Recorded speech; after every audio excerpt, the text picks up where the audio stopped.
This is Dan Riley for Sports Talk on Passionate World Internet Radio. According to reports, an arrest warrant has been issued for former NFL receiver Antonio Brown.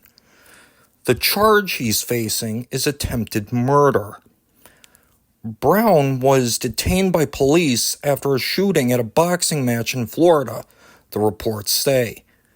According to the Miami Herald, the police found no weapon on Brown, but found 2 spent shell casings and a damaged right-handed holster outside the arena. Regardless of what one thinks, we can all agree Brown was in the wrong place at the wrong time. He has a long history of controversy off the field, but it's the gun culture in pro sports I want to talk about.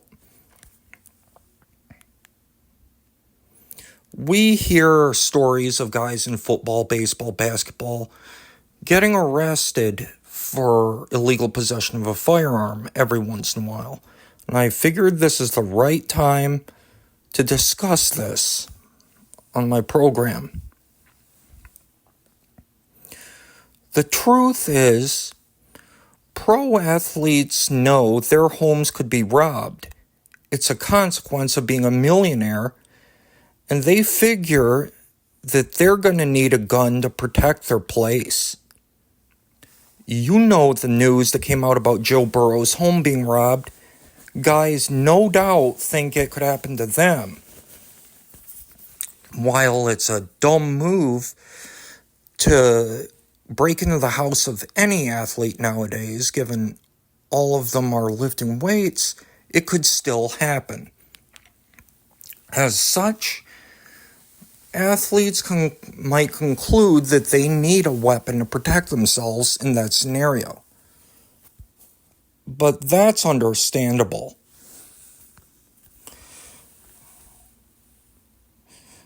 Other athletes, however, like other people, hear connections being made in society between gun ownership and toughness. It's American culture bled into locker rooms. Now that could lead to problems. It may lead to toxic behavior in some cases. The problem is that some athletes feel they should go to places where they'll definitely need a gun, which would be a bad decision, or don't understand how dangerous the gun they're holding really is. Jay Morant was a perfect example a short while back. So was Plaxico Burress, the NFL player who shot a hole in his leg a decade and a half ago. Both are incidents that should be drilled in athletes' heads to show them a gun isn't a toy. It's one thing to use a gun to protect your home. That is perfectly defensible.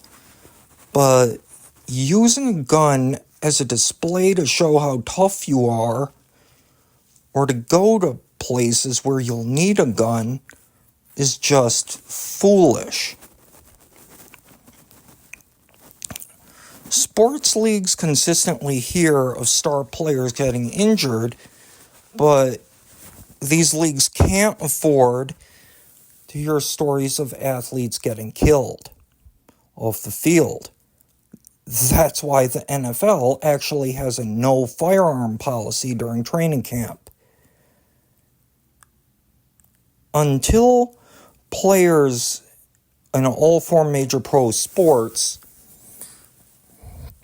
start realizing that the wrong usage of a gun could lead to the worst possible outcome for everybody, we're going to have to keep hearing stories of athletes getting arrested for gun crimes.